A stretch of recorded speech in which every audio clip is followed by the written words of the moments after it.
Korea Utara adalah negara paling tertutup di dunia. Bahkan dengan bikini, jeans dilarang. Budaya barat itu seperti musik asing, film sangat dilarang. Akses internet untuk orang biasa juga dibatasi di sini. Anda memerlukan izin pemerintah untuk membeli komputer.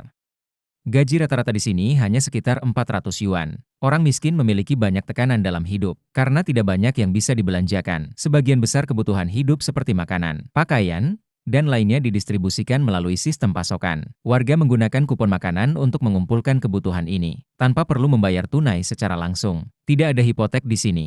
Semua perumahan dialokasikan secara kolektif, baik penduduk perkotaan atau pedesaan. Setelah menikah, Anda dapat mengajukan permohonan perumahan gratis dari negara. Tunjukkan saja akta nikahnya. Biasanya rumah dengan luas sekitar 70 atau 80 meter persegi dapat segera dialokasikan, dan biasanya tempat tidur yang dirias. Perabotan dasar seperti meja dan kursi disediakan secara gratis. Dalam beberapa keadaan luar biasa, ada juga sistem perawatan kesehatan gratis untuk semua. Sistem ini disebut Sistem Layanan Medis Rakyat. Sistem ini sudah ada sejak tahun 1953. Orang, kaya atau miskin, memiliki akses yang sama ke perawatan kesehatan. Selain layanan medis dasar, makanan rumah sakit, rawat jalan dapat diganti ke unit. Bahkan jika Anda pergi ke luar negeri untuk perawatan medis, biaya juga sepenuhnya diganti. Di sini, anak-anak dan remaja dapat menerima pendidikan dasar hingga 12 tahun secara gratis. 5 tahun sekolah dasar, 6 tahun SMP, tidak perlu membayar uang sekolah dan biaya pendidikan lainnya dengan biaya sendiri. Seragam sekolah untuk siswa sekolah dasar biasanya gratis oleh negara. Seragam sekolah menengah dibayar oleh keluarga dengan biaya kecil. Negara akan mengeluarkan beasiswa untuk masuk ke universitas. Untuk siswa yang tidak masuk perguruan tinggi, negara juga mengatur mereka untuk bergabung dengan tentara atau mengatur pekerjaan. Kehidupan sehari-hari siswa sekolah dasar di sini memiliki pengaturan yang unik. Biasanya mereka belajar di kelas normal di pagi hari, menerima pendidikan dasar yang ditetapkan oleh negara, dan di sore hari akan ada pengaturan acara yang berbeda. Beberapa siswa sekolah dasar akan berpartisipasi dalam kegiatan budaya dan olahraga yang diselenggarakan oleh sekolah, seperti sepak bola, dan pelatihan seni lainnya, basket, dan lainnya, bertujuan untuk mengembangkan kebugaran fisik siswa, prestasi artistik dan semangat kerja tim. Siswa sekolah dasar lainnya akan memilih untuk pulang dan membantu pekerjaan pertanian. Di sini pertanian merupakan bagian penting dari perekonomian nasional. Murid dibesarkan sejak usia dini untuk menjadi bagian dari keluarga. Mereka akan membantu keluarga mereka dengan tanaman mereka sepulang sekolah, memanen, dan lainnya. Ini tidak hanya melatih kemampuan mereka untuk bekerja, itu juga membuat mereka lebih menghargai makanan dan tenaga kerja. Tidak banyak pria jalanan di sini, karena ada sedikit lebih banyak wanita daripada pria di sini, dan banyak pria bertugas di militer. Hidup bersama sebelum menikah sangat dilarang di sini. Dipercaya secara luas bahwa hidup bersama sebelum menikah adalah tidak bermoral. Tidak ada keintiman yang berlebihan.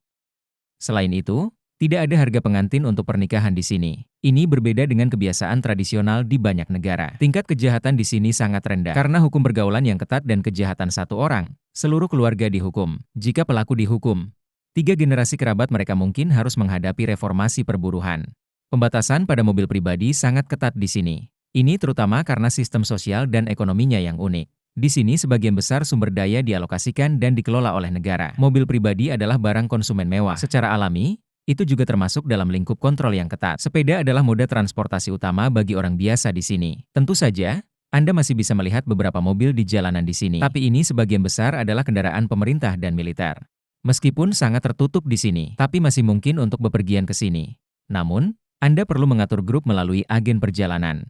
Perjalanan pribadi tidak diperbolehkan. Instalasi militer tidak dapat difoto. Anda tidak dapat membeli dan makan makanan yang dilisensikan oleh MSG sesuka hati. Tunjukkan rasa hormat kepada masyarakat dan adat istiadat setempat. Bepergian di sini seperti bepergian kembali ke masa lalu ke Cina pada 1970-an dan 1980-an. Hampir tidak ada mesin modern. Inilah generasi pasca 80-an paling kuat di permukaan Blue Star. Dia adalah satu-satunya pria tangguh di dunia yang bisa setenar Putin. Jumlah total pasukan di sini mencapai 1,2 juta. Kekuatan terbesar kelima di dunia. Ini adalah pasukan khusus terbesar di dunia. Bisa lebih dari 120.000. Dia juga negara bersenjata nuklir. Mungkin memiliki sekitar 60 bom nuklir. Meskipun dia adalah negara kecil di Asia Timur, tapi dia adalah karakter yang sulit untuk dipusingkan. Semua orang harus tahu negara mana ini. Ya, dia Korea Utara. Apakah kehidupan sederhana dan unik di Korea Utara ini yang Anda cita-citakan? Selamat datang di area komentar untuk meninggalkan pesan dan berbagi. Halo semuanya dan selamat datang di duniaku hari ini. Hari ini saya akan membawa Anda dalam perjalanan untuk menjelajahi tempat ini di bagian utara semenanjung Korea di Asia Timur. Republik Rakyat Demokratik Korea. Korea Utara. Korea Selatan dipisahkan oleh paralel ke-38 dengan Korea Utara, berbatasan di utara dengan Cina dan Rusia. Laut Kuning Silin dan Semenanjung Shandong di seberang laut. Timur Laut Jepang. Populasinya akan menjadi sekitar 25 juta pada tahun 2023. Luas daratan 123.000 km persegi. Ibu kota Pyongyang. Korea Utara memiliki iklim monsun sedang. Musim panas itu panas, hujan turun deras, dan sangat dingin di musim dingin. Cuaca kering, namun karena pengaruh laut, suhu di Korea Utara relatif tinggi. Ada banyak curah hujan, terutama di musim panas dan musim gugur. Banyak hujan. Ini menyumbang 70% dari curah hujan tahunan. Medan Korea Utara sebagian besar bergunung-gunung. Lebih terkonsentrasi di utara dan timur, dan daerah datar terutama di pantai barat dan selatan. Gunung tertinggi di negara ini adalah General Peak, 2.749 meter di atas permukaan laut. Meskipun sebelumnya tunduk pada beberapa sanksi dan pembatasan. Namun dalam beberapa tahun terakhir, Korea Utara juga telah melakukan upaya untuk mempromosikan industrialisasi. NU Skin Week dan Kaesong. Perkembangan industri relatif cepat. Pertanian di Korea Utara terutama didasarkan pada budidaya padi, kedelai, dan tanaman lainnya adalah yang utama. Produksi tanaman Korea Utara rendah. Tapi petani Korea Utara juga punya caranya sendiri. Seperti menggunakan kotoran jerami dan sapi sebagai pupuk. Atau mengadopsi beberapa teknik pertanian inovatif untuk meningkatkan hasil.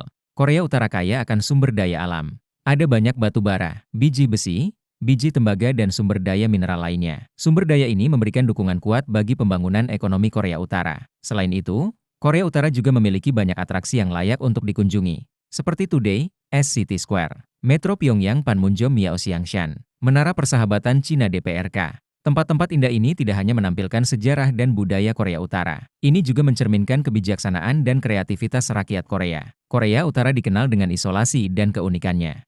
Penghuninya menikmati perumahan gratis, perawatan kesehatan dan pendidikan. Hidup itu sederhana tapi stabil.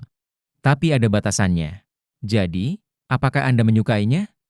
Selamat datang di area komentar untuk meninggalkan pesan dan berbagi. Jika Anda menyukai konten kami, tolong jangan pelit dengan suka dan subscribe. Jangan lupa ikuti kami. Sampai jumpa di video selanjutnya.